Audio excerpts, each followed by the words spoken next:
During their summer vacation, MIT students Nick, Haley, and Jonah are on a road trip to California.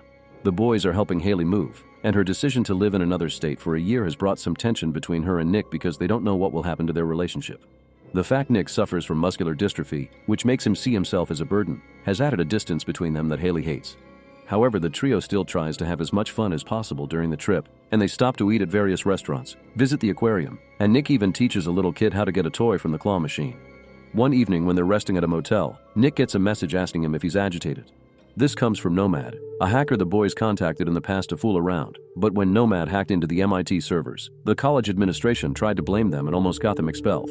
Nick immediately wakes Jonah up and together they get on Nick's computer to find more taunting and cryptic messages from Nomad, prompting them to reply that Nomad should watch his back because they're going to expose him. Nomad replies by sending a video of themselves inside the room, which he has acquired by hacking the laptop.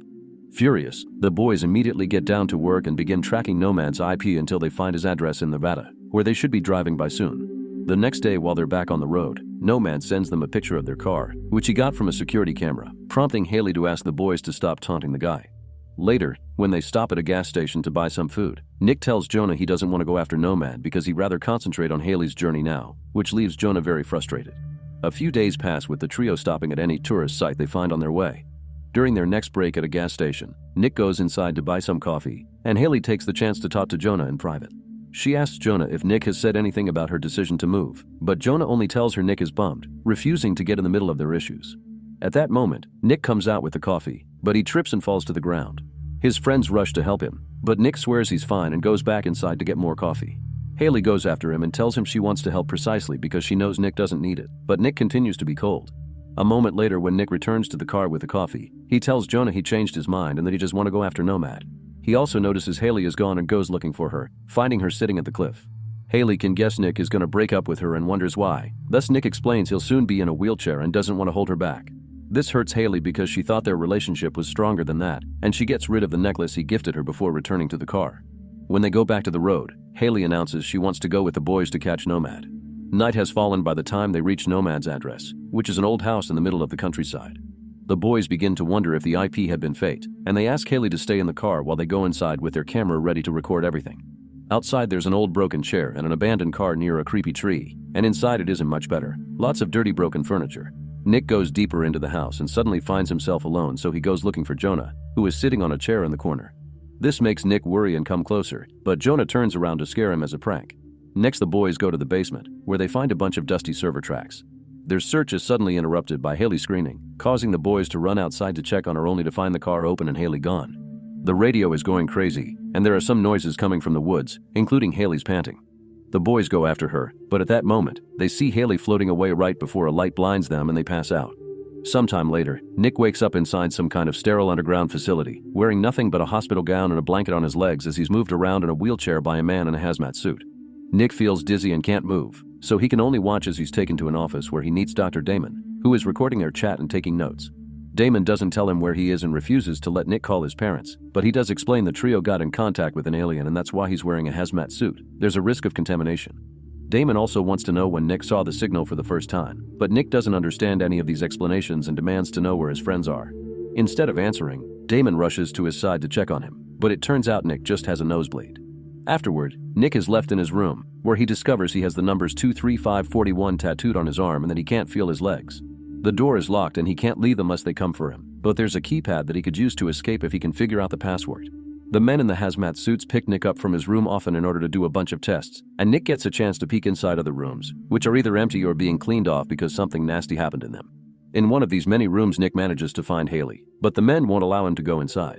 The next time Nick is taken to Damon, he asks permission to see Haley, but Damon refuses.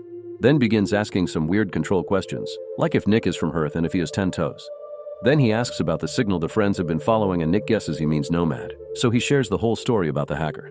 At that moment, Damon brings in the recording the boys did while investigating the house and stops the video when it shows the tree, revealing that there's an alien standing on it.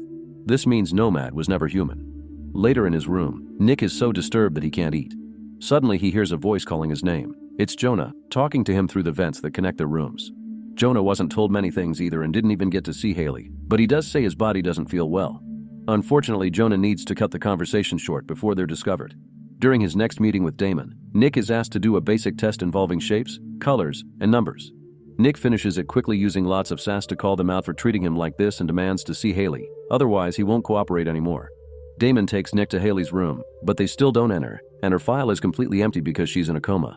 But Damon promises that as soon as she wakes up, Nick will be the first one to see her. Nick returns to his room determined to come up with a plan to escape. He starts by throwing cracker crumbs at the keypad, that way he can tell which buttons are pressed by the employees. He also exchanges information with Jonah through the vent, and together they learn the schedule kept in the facility, which is run like a clock. Jonah sounds more depressed every day though, and he tells Nick that he hasn't been able to feel his arm since they gave him something weird to drink. One evening, in another section of the facility, the workers are running an unexplained test with a cow, pressing buttons to cause agitation. Suddenly the lights go out and the alarm voice announces security has been breached. All the workers run around to take care of the issue, prompting Nick to try to hide in the bathroom, but the men find him and take him to an office where they wait until the emergency is over. When they come out, Nick discovers scorch marks on the hallway walls. During his next meeting with Damon, Nick demands to know what happened in the hallway and to be taken to Jonah. He knows the workers have security cameras and probably saw him talk to Jonah through the vent, so there's no point in hiding it, but Damon doesn't know what he's talking about. According to the doctor, Jonah was never in the facility. Nick refuses to believe it, but when he returns to his room, Jonah can't be heard through the vent anymore. Losing Jonah is the final kick Nick needs to try to pull off his plan. One afternoon, the workers find the room empty, and under the bed sheets there's a map Nick has created of the facility to memorize the schedule and the password for the keypad. Nick finally figured it all out and is now going down the corridor dragging Haley's bed behind him in order to escape. He counts the seconds around every corner to know when a worker is about to pass by and manages to reach the exit door, only to realize he can't reach the keypad. Nick still can't feel his legs, so he tries to press the buttons using his 4-tube, but unfortunately, at that moment the alarm begins ringing and the workers catch Nick in the act. Nick suddenly passes out and dreams of all the happy times he used to have with Haley and running marathons.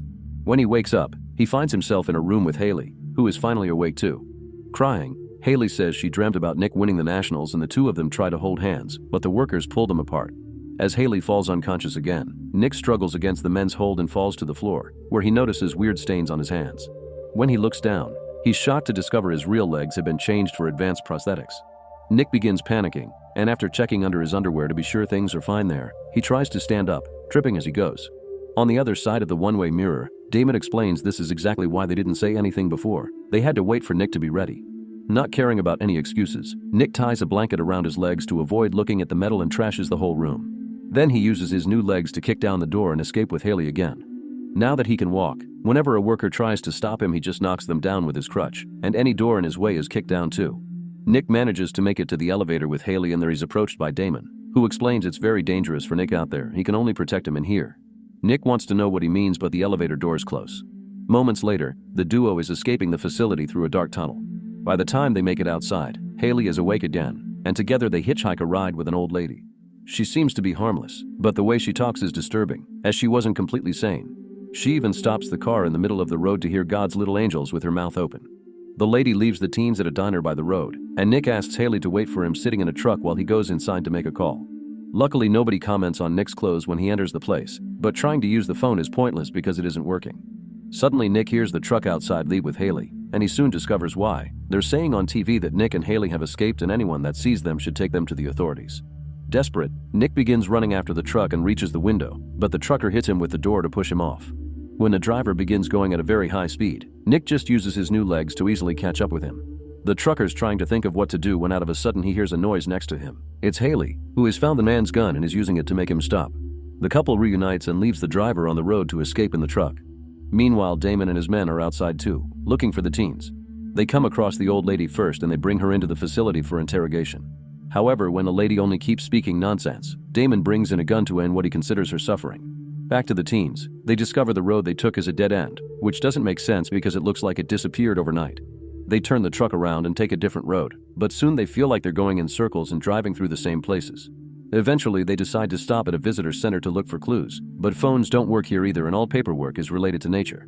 The only map they find is a giant diorama that doesn't make sense because it doesn't match the roads they just took. Haley keeps showing signs that she isn't well and Nick decides they'll spend the night there. This gives Damon and his men time to find them, so the couple runs deeper into the building to hide. They get scared when they come across a person in a hazmat suit, but this turns out to be Jonah, who had been in the facility just like Nick thought and he escaped by wearing the suit to go unnoticed. As the men surround the area, Damon goes to check on the neighbor in charge of the center, who is talking nonsense just like the old lady. Damon admits being fascinated by the man, but he still shoots him before putting a fallen fish back into his bowl. In the visitor's center, Haley falls asleep and Nick discovers she has some kind of implant on her spine. Jonah explains he thinks they're in Area 51, as proven by the fact the numbers on their tattoos add to 51. Nothing here is real, the roads don't make sense and the locals behaved oddly, making Jonah think they're in some government annex where the three of them are being used for experiments.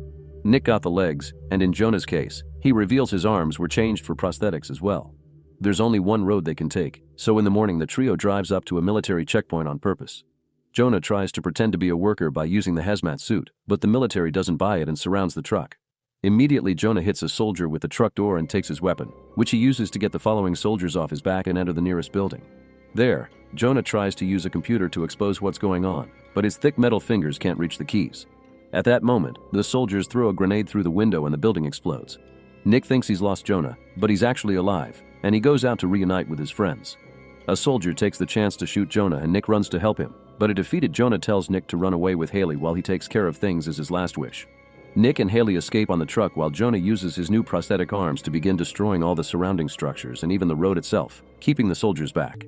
Moments later, Nick and Haley are about to cross the only bridge that can get them over the canyon only to find the road blocked by Damon and his men, who shoot the tires and make the truck crash.